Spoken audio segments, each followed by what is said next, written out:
Hola queridos televidentes y amantes del conocimiento, bienvenidos una vez más a La Red, el programa donde la historia cobra vida y la curiosidad nos impulsa a explorar nuevos horizontes. Totalmente, y hablando de alturas, no podemos pasar por alto la escolástica. Y, atención aquí, el nacimiento de las universidades. Imagínense, en plena Edad Media, la gente ya estaba pensando en la importancia de la educación superior. Claro, y hablando de semillas, ¿sabían que el localismo de los municipios y el gremialismo de las profesiones dieron origen a una nueva estructura social? Eso sí que es darle un giro completo a la forma en que se concebía la educación. Pero amigos, no todo era miel sobre hojuelas. La educación medieval tenía sus peculiaridades. Por un lado, la acentuación del ascenticismo y, por otro lado, un enfoque mucho más emocional y religioso, dejando un poco de lado lo intelectual. Sin embargo, hay que admitir que tenían un gusto particular por las materias abstractas y literarias, descuidando un poco las ciencias y, bueno, el método de enseñanza era, digamos, un poco memorístico. Ah, y no podemos olvidar la rigurosa disciplina, muy alejada de la libertad de indagar que promovemos hoy. Pero ojo, también estaban haciendo la educación caballeresca para aquellos espíritus aventureros y guerreros.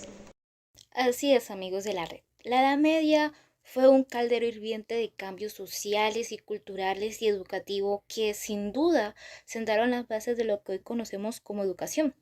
Y aunque hemos viajado muy rápido por este fascinante periodo, es un vistazo a esa increíble época de transformaciones, pero quién sabe qué historias de aprendizaje nos esperan. En el programa de hoy le tenemos una invitada exquisita, experta en la Edad Media, que nos va a hablar sobre un aspecto bastante interesante sobre esta época. Nos gustaría dar la bienvenida a nuestra invitada. Muchas gracias por la invitación. Les voy a hablar sobre la era de la educación monástica y catedral. En el escenario de la Europa medieval, tras el colapso del Imperio Romano, surge un fenómeno fascinante que desafía la oscuridad intelectual de la época: la educación monástica y catedral. En este periodo de incertidumbre, los monasterios emergen como bastiones de conocimiento y reflexión. Los monjes benedictivos en lugares como Monte Cassino en Italia o San Galo en Suiza no solo rezaban, sino que también eran sabios conocedores y guardianes de la cultura. Desde una edad temprana, los novicios se sumergían en un riguroso régimen educativo que abarcaba desde la lectura y la escritura hasta las artes y la agricultura. Sin embargo, el panorama educativo se amplía aún más con la aparición de las escuelas catedrales, que surgieron a partir del siglo XI. En estas instituciones eran vinculadas a las catedrales más prominentes de Europa. No solo formaban clérigos, quienes son las personas que reciben órdenes sagradas y cumplen funciones espirituales o religiosas, sino que también abrían las puertas a estudiantes de las clases sociales superiores. Los obispos, como guardianes de la fe y la educación, desempeñaban un papel crucial en la supervisión y promoción de estas instituciones educativas, desde las catedrales hasta las escuelas parroquiales locales. En resumen, la educación monástica y catedral en la Edad Media no solo representó un faro de luz en un periodo de oscuridad intelectual, sino que también sentó las bases para el renacimiento intelectual posterior en Europa, siendo este un legado que aún se refleja en la actualidad. ¿Pueden creer eso? Ahora estamos en compañía de una distinguida historiadora experta en la educación de la época de Carlos Magno y Alfredo el Grande. Bienvenida, ¿nos podrías compartir qué te trae por aquí? Hola, primero que todo, muchas gracias por invitarme y por darme la oportunidad de compartirles este tema que es tan interesante y apasionante para mí. Hoy les vengo a compartir sobre cómo estos dos grandes personajes han transformado la educación y de lo que hoy es llamado nuestro sistema educativo. Este tema me apasiona demasiado, de verdad, porque es un tema que nos muestra en la enseñanza y el aprendizaje a lo largo de la historia. Hoy tenemos el placer de viajar en el tiempo, explorando un nuevo capítulo. Esto es la era de Alfredo el Grande y Carlomagno.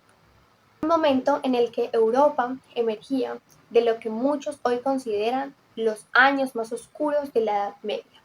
Ojo a esto, dos monarcas visionarios se destacaron no solo por sus conquistas, sino también por su enfoque revolucionario hacia la educación. Imaginando que estamos en el siglo 8 y 9, en una época en donde la educación monástica y eclesiástica había declinado significativamente. Es allí en donde Carlomagno se da cuenta de su situación crítica con su imperio.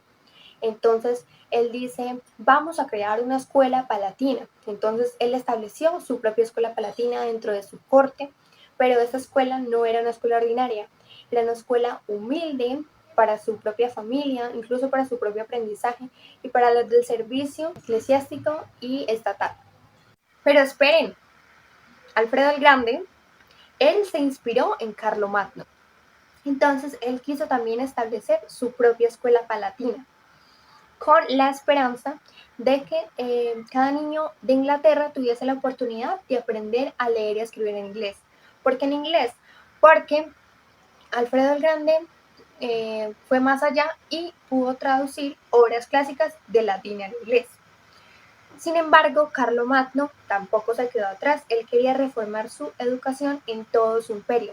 Lo que él hizo fue crear escuelas en todas las parroquias y monasterios con la esperanza de que cada niño pudiese aprender a leer y a escribir.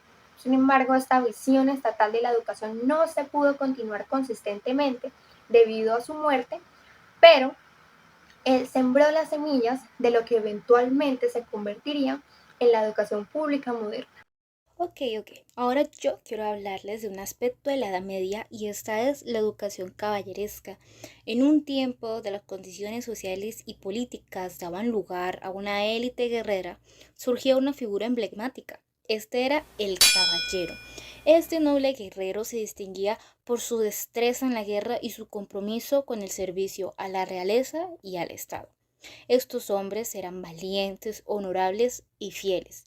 Los caballeros encarnaban un código de conducta que incluía la protección de los más débiles y la cortesía hacia las damas. Sin embargo, ser un caballero no solo era cuestión de moralidad, también requerían habilidades físicas impresionantes. Desde una edad temprana, los futuros caballeros eran instruidos en el manejo de armas, la equitación, la caza y otras destrezas marciales, y a medida que crecían, se convertían en escuderos acompañando a sus señores en la guerra, pero también en la paz. La educación intelectual de los caballeros, aunque era un poco limitada, no era del todo ausente. Aprendían oraciones, poesía, música y canto. Y aunque muchos no sabían leer ni escribir, la culminación de su formación era física. Se manifestaba en lo que eran torneos donde demostraban su valor y su habilidad en competencias similares a los Juegos Olímpicos. Esta educación, aunque era dirigida a una minoría, buscaba moldear las apasionadas naturalezas de los caballeros y resaltar virtudes como era el valor y la cortesía. Y tampoco podemos olvidar que la educación de la mujer, aunque era un poco menos formal, también tenía su lugar, enfocada en lo que eran las labores domésticas y las artes. Bueno, este ha sido mi pequeño aporte en lo que fue este hermoso periodo de la educación. Pero ahora es momento de dirigir nuestra atención hacia otro aspecto crucial de este desarrollo educativo y son las universidades medievales. ¿Qué nos pueden contar sobre ellas?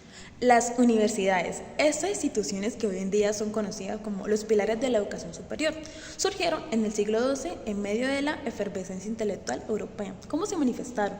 Se manifestaron de manera espontánea y variada, desde la Escuela de Medicina de Salerno en Italia hasta la prestigiosa Universidad de París. Estas instituciones se convirtieron en faros del conocimiento, atrayendo a estudiantes y eruditos de todo el continente. ¿Cómo nacieron estas instituciones? Algunas surgieron por la autoridad de un maestro, otras por la fundación de papas o príncipes, pero todas compartían un objetivo en común: promover la educación superior y la investigación.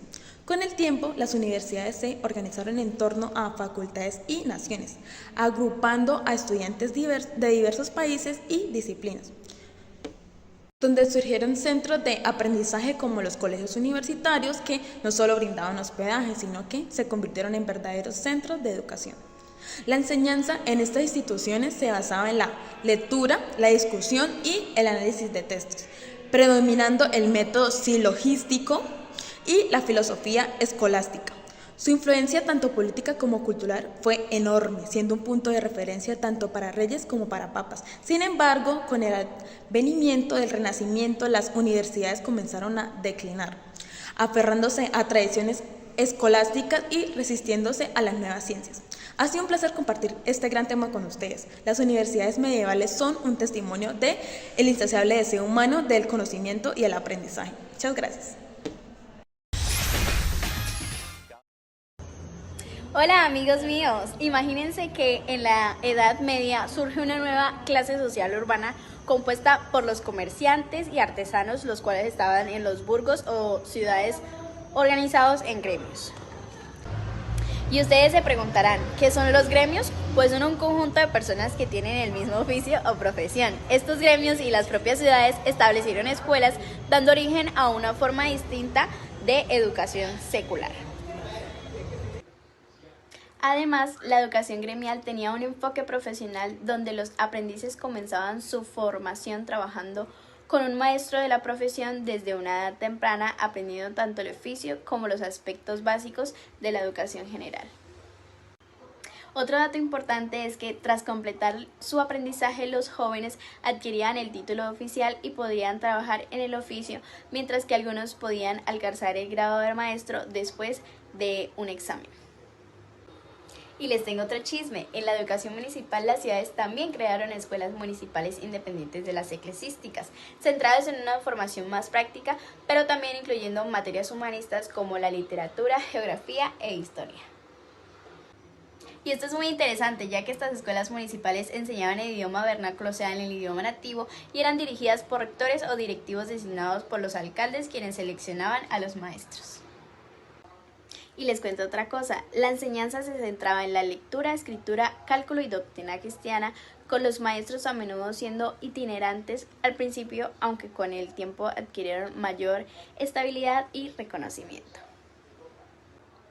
Pero eso no es todo. Si hablamos de desarrollo y contribución, hacia finales de la Edad Media las escuelas municipales experimentaron un gran desarrollo en ciudades de Europa Central y Septentrional, sentando las bases para la educación pública en el futuro. Estas escuelas fueron financiadas tanto por las tarifas cobradas a los alumnos como por las subvenciones municipales, que es la entrega del dinero o bienes y servicios realizada por una administración pública a un particular, persona física o jurídica, sin que exista la obligación de reembolsarlo. Y como les decía, las subvenciones municipales demostraron la importancia que las ciudades atribuían a la educación de sus habitantes y al desarrollo de habilidades prácticas y profesionales. La educación árabe, aunque principalmente concentrada en España, tuvo una gran influencia en toda Europa al transmitir y preservar la cultura clásica durante la oscuridad de la Edad Media. Hola, muy buenos días. Mi nombre es Erika Juliana Peña Reyes y yo les vengo a hablar sobre la educación de los árabes. Bueno, ese es un tema muy fascinante en el cual no solo impactó en el ámbito educativo, sino que también marcó un hito en la historia de la cultura europea, la educación de los árabes en España durante la Edad Media. Bueno, ¿sabían que mientras Europa estaba sumida en un periodo oscuro, las luces del conocimiento brillaban en ciudades como Córdoba, Toledo, Granada y Sevilla gracias a la influencia del árabe? Estamos hablando del siglo X, donde el apogeo del califato de Córdoba, donde también la educación no solo era una prioridad, sino que alcanzó niveles muy impresionantes.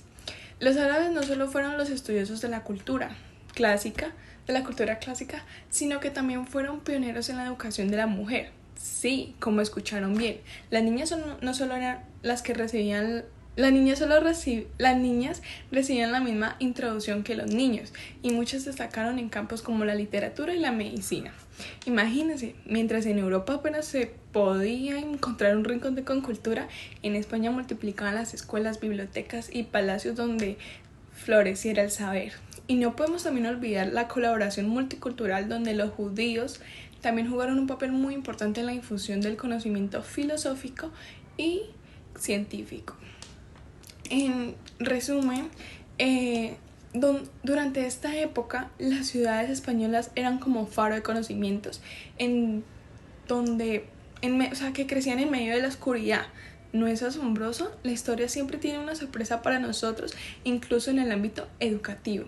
Espero les haya gustado mucho, les haya parecido muy interesante este vistazo hacia la educación árabe en la Edad Media. ahora para profundizar aún más en este fascinante tema, pasemos al siguiente segmento con nuestro querido presentador, quien nos hablará sobre la pedagogía medieval. Muchas gracias. Hola, muy buenos días. Mi nombre es Erika Juliana Peña Reyes y les vengo a hablar sobre la educación de los árabes. Bueno, este es un tema muy fascinante en el cual no solo impactó en el ámbito educativo, sino que también marcó un hito en la historia de la cultura de la cultura europea, la educación de los árabes en España durante la Edad Media.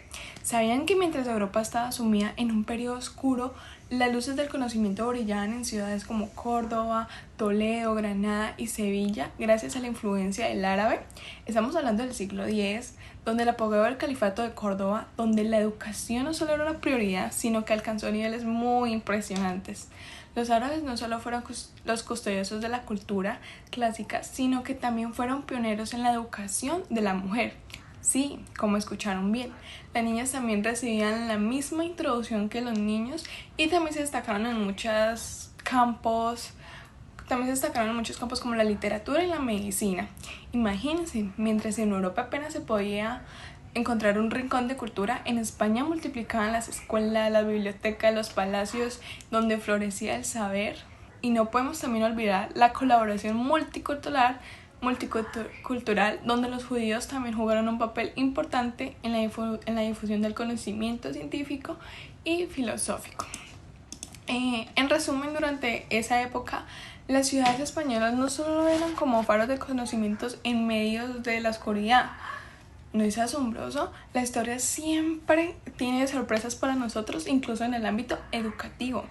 Bueno, espero les haya gustado mucho, les haya parecido muy interesante este vistazo hacia la educación árabe en la Edad Media. Ahora, para profundizar un poco más en este fascinante tema y tan interesante, pasemos al siguiente segmento con nuestro querido presentador, quien nos hablará sobre la pedagogía medieval. Muchas gracias y hasta luego.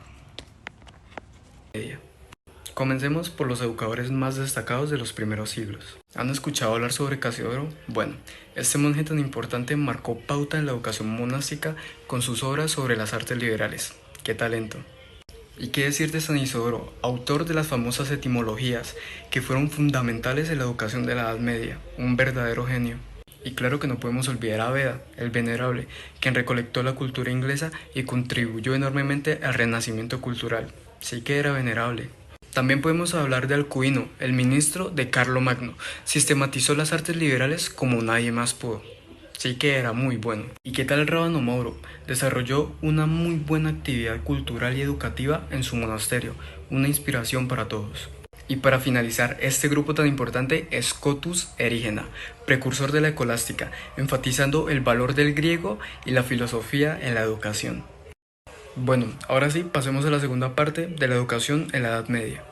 Ahora vamos con San Anselmo, uno de los fundadores de la escolástica. Defendió una visión única del conocimiento basada en la fe. Interesante, ¿no? Por supuesto que vamos a mencionar a Abelardo, el defensor del uso de la razón en la fe. Sus enseñanzas eran todo un desafío intelectual. Vamos con uno de los más mencionados, Alberto Magno, conciliando razón y fe, un verdadero maestro. Por supuesto no vamos a dejar de mencionar a Santo Tomás de Aquino, el máximo exponente de la escolástica. Aunque no escribió directamente sobre la educación, su influencia sobre la pedagogía católica fue innegable. Pero eso no termina aquí, queridos amigos. La tendencia escolástica se dio continuidad gracias a grandes pensadores como Rogerio Bacon, Duns Scoto y Guillermo Ockham. ¡Qué legado tan rico en conocimiento! Bueno, ahora sí, pasemos a la segunda parte de la educación en la Edad Media. Ahora vamos con San Anselmo, uno de los fundadores de la escolástica. Defendió una visión única del conocimiento basada en la fe. Interesante, ¿no? Por supuesto que vamos a mencionar a Abelardo, el defensor del uso de la razón en la fe. Sus enseñanzas eran todo un desafío intelectual. Vamos con uno de los más mencionados, Alberto Magno, conciliando razón y fe, un verdadero maestro. Por supuesto no vamos a dejar de mencionar a Santo Tomás de Aquino, el máximo exponente de la escolástica. Aunque no escribió directamente sobre la educación, su influencia sobre la pedagogía católica fue innegable. Un dato importante de la educación en la Edad Media fue el papel importante que desempeñaron las escuelas catedralicias y monásticas. Estas instituciones educativas no solo enseñaban materias religiosas, sino que también eran centros de aprendizaje. donde se transmitía conocimientos sobre áreas como la gramática, la retórica, donde se transmitían diferentes conocimientos sobre áreas como la gramática, la retórica, la aritmética, la astronomía, la lógica y la música, conformando lo que se le conocía como un trivium o un quadrivium, parte fundamental de la educación de la Edad Media. Además, estas escuelas contribuyeron significativamente al desarrollo cultural y académico de esta época. Y así, queridos televidentes, concluimos este pequeño viaje por la educación de la Edad Media. Esperamos que hayan disfrutado tanto como nosotros explorando este mundo del saber y el conocimiento. Muchas gracias. Y así concluimos otro emocionante episodio de La Red. Quiero agradecer a todos nuestros invitados por compartir sus conocimientos y hacernos viajar a través del tiempo y la cultura. Definitivamente ha sido un programa lleno de aprendizaje y entretenimiento, donde vimos la educación monástica y catedral hasta la pedagogía medieval en la Edad Media. Hemos explorado mundos que nos han dejado maravillados. Y qué mejor manera de cerrar que recordando que la historia está llena de sorpresas y enseñanzas para todos nosotros. No podemos esperar para encontrarnos la próxima semana con historias fascinantes. Así que, gracias a ustedes por sintonizarnos y nos vemos la próxima semana en La Red.